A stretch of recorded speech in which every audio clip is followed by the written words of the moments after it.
Hello there everybody and welcome back to Tree of Tranquility. I am on the 8th day of fall and let me tell you, I have had nothing but rain for a week. And I'm not even exaggerating when I say that. I don't think I've had a single sunny, cloudy, overcast type of day at all since the start of the season. I've been trying to record on a nice day when we can go outside, but that's just not happening. I've just had the worst luck. It has been okay because obviously for this whole week I haven't really had to water, and so that has been helping me out immensely in terms of time management.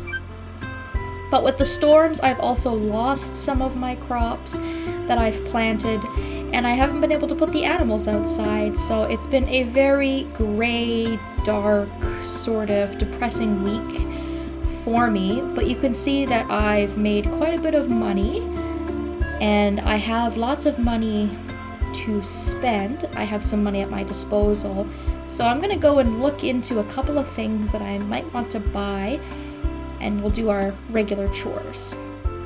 You can see out here it's another stormy day.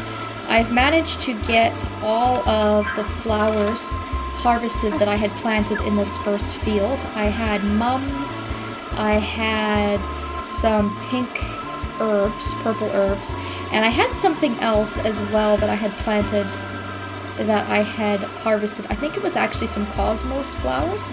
And so I've redone this flower field. I've planted some roses, some blue mist flowers, and some moondrop flowers as well.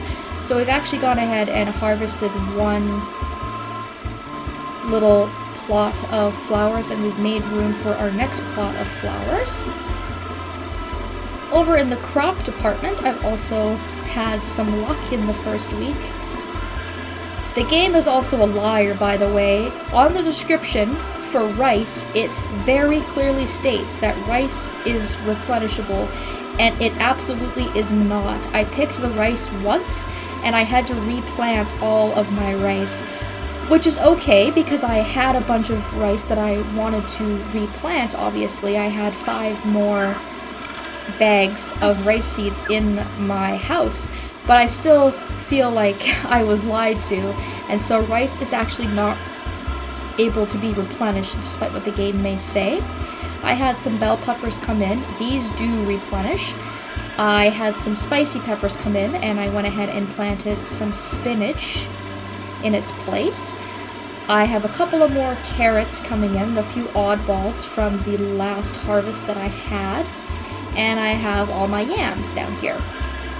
So I think what I will do is I need to go and buy some eggplants, and I'll probably have some eggplants over here alongside the yams that I can grow when some space frees up. Rice is used in a ton of recipes, and so I've gone ahead and I've saved some of my rice and put that in the fridge. I've done a little bit more cooking just to pass the time with all of the stuff I'm getting in the fall season.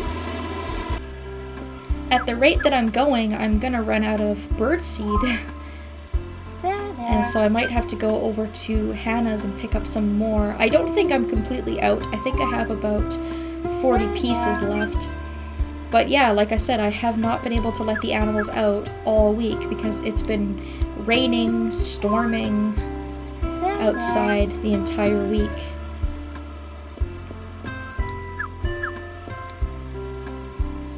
The animals aren't so bad in the barn because I only have 2 of them, but I have 3 chickens and 2 silkworms, so you're going through pretty much double what you would for the barn animals.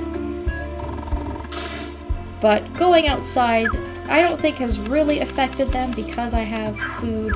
I'm able to feed them, and I still come in and pet them and brush them and whatnot, and so I've still been getting eggs every day, and I'll get a cocoon every few days and whatnot, so it's not like it's a big deal. It's just more work for me that I actually have to come in and feed them all by hand and whatnot.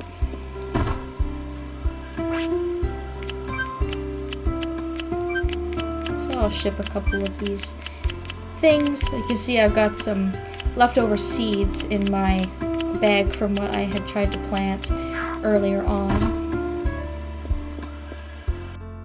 And I'll come pay a visit to the sheep and the cow. A few videos ago I asked what it is that you guys would like to see me do before the end of the game, and a few people chimed in and said that they would like me to get at least one of every animal. And so with all the money I have, it's probably going to be a good idea to invest in buying a horse and an ostrich, and I think the goat and the duck are all of the animals that can live on the farm that I am missing. And some people have also expressed some interest in seeing me get a pet, which might be a little bit more work because pets have to have a certain amount of hearts before they'll come and live with you. And they're like people, you can only give them one gift a day, and I haven't really been paying much attention to any of the wild animals, to be honest, so that might be a bit more tricky. I'd like to go up to Dale's today. He is open on Sundays, and I'd like to see what another house upgrade would cost me. Now, I don't think it's necessary. I think having a level 5 house is going to be pretty big, but I figured I probably more than likely have all the materials I need in order to get a bigger house. And we're going to be married and having a kid soon, and so we want to have as much space as we possibly can. I haven't looked at the requirements, but I'm sure I'm okay and in the clear. I have quite a bit of stuff saved up. It might also be a good idea for me to think about getting a level 2 coop and a level 2 barn. I may not actually necessarily need the space, however, it might just be something to do just to add towards more completion. We'll see how many materials I have and what I'm going to be left with when I upgrade. So we'll talk to Dale here. So we would need 22 stone and 22 lumber for an animal barn and a coop. Those would each cost the same amount of material, although the barn would cost us a little bit more money. We could build an additional house on that other plot of land over where our trees are. But my understanding with secondary houses is that you can't actually move your family into it or live there. And so I'm not quite sure what the purpose of that would be. But because we own that plot of land, you always have the option to build another house on top of it.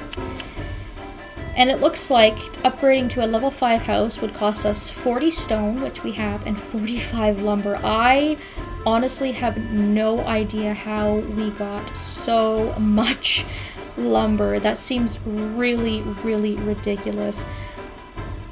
We don't have nearly as much stone as we do lumber, but we still have the required amount, and we would still be left with material that we could use towards other things. We could get a level 5 house, and we could still have enough material to upgrade the coop or the barn. We can also build a house on our mountain plot. So I'm not sure if this is the final upgrade for the house, if this is the biggest house that you can get. But let's go ahead and build it. It's only going to take 2 days. I have the money, and it's going to give us more space, which is great.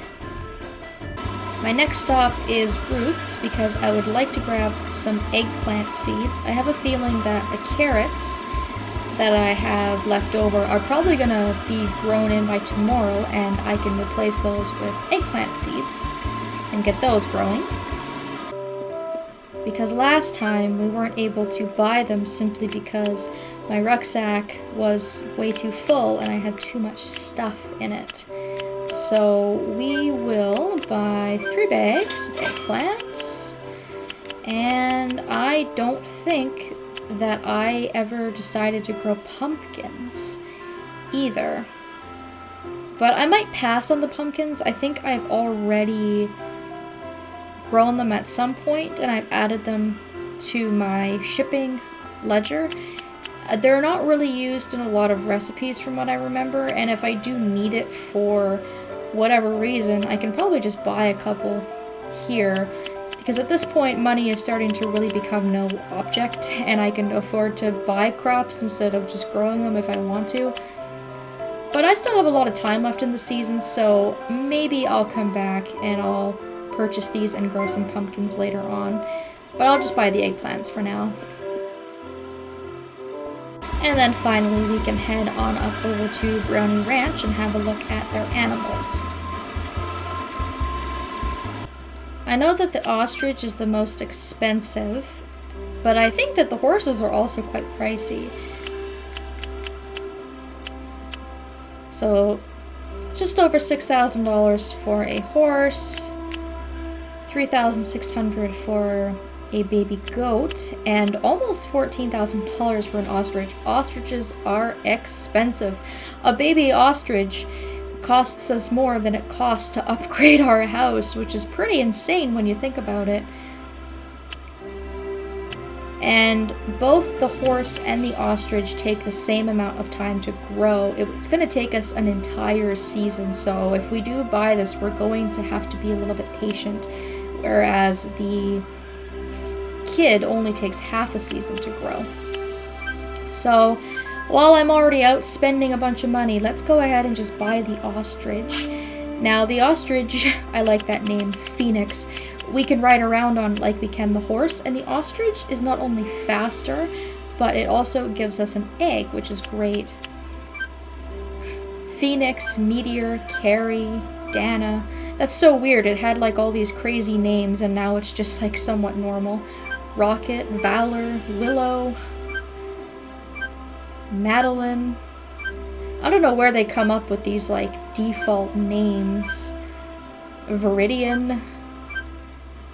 I was gonna name him Ollie. I don't know why, but I feel like Ollie the ostrich just has like a really super nice ring to it. So we're going to buy an ostrich chick and welcome a new animal to the family. And while we're here, if we have the space, maybe we'll buy a duck as well. It looks like I have the space, so let's go ahead and do that. Quackers. I don't even need to see the default names. I love that. Quackers the duck. Waddles. I like that too, actually. That's great. For some reason, I just really like going through all the default names because some of them are really, really interesting. I definitely think Quackers is a winner.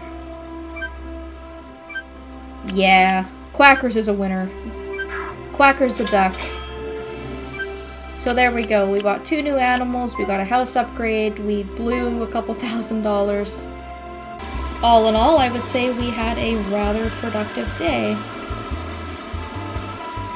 And I'm not too worried about spending all that money because I'm sure I will earn it back. I have nice quality soil and most of what I get will either be a perfect or a shining crop, and because I've planted large quantities of stuff, everything kind of tends to come in at once, and on certain days I might make $10,000 or $12,000 a day depending on what it is that I've shipped. So I should be able to get that money back relatively quickly. I'll just have to make sure that I feed the duck and the ostrich as well, because I don't think that they come from Hannah's already pre-fed. I think we have to sort of start taking care of them ourselves as soon as we get them. I feel like the coop is getting a little bit crowded. It might be a good idea to upgrade the coop before the barn, simply because we have more poultry. So here's our little duck. He's very cute. And unlike chickens, ducks don't lay an egg every day. They lay an egg every second day. And I want to say that they're worth more than chicken eggs, but I could be wrong about that. And then over in the barn, oh my goodness, it is so cute. For some reason, I was expecting the ostrich baby to be a little bit bigger than that. Oh my goodness, is that not just the cutest thing you've ever seen? Oh, it is so tiny. Because from what I remember, they grow up to be like really, really big. Like they grew up massive, really, really tall and really big. But I guess it was the same as the cow. When we had the baby cow, we had just had the little calf running around the farm. It was really small, and then as soon as it grew up, it was like 3 times the size, and the cow was like huge compared to what it was as a baby. So maybe they just start out really small and end up getting really, really big. So the other great news that I have to report is that I have been very successful in all of my gift giving, and you can see now that Owen and Julius, the last of our bachelors in which we had to get to that level, are now at 8 hearts, which means that I can get their proposal or their confession rather. Once I get their confession, I can propose to them, and then I can do the marriage events and so on and so forth. And then we're going to be well on our way to marrying Chase and actually having a husband, starting a family, and doing all of that good stuff. So I just have to sort of find the time on my own to get those events done, recorded, and out of the way. But it means I don't have to spend money on gifts anymore. I don't have to spend time delivering the gifts. It doesn't take up space in my rucksack. And it means I can also start to work on rival marriages. I can start getting the heart levels of some of the girls up and getting some of the rival marriages together so that some of our other people can get married, which will be great. If we look at the calendar, we have our next festival coming up on the 12th. So I'm going to play for a couple more days and report back to you guys then. Hopefully we have some interesting stuff to see there. And hopefully by then I'll also have made some money back, so if we want to spend a lot of money, we can do so at that festival. So that's pretty much it for me, guys. I hope you have enjoyed our little update looking into what I've been doing in the first week of fall. Thank you all so very much for watching, and I hope that I will see you all next time.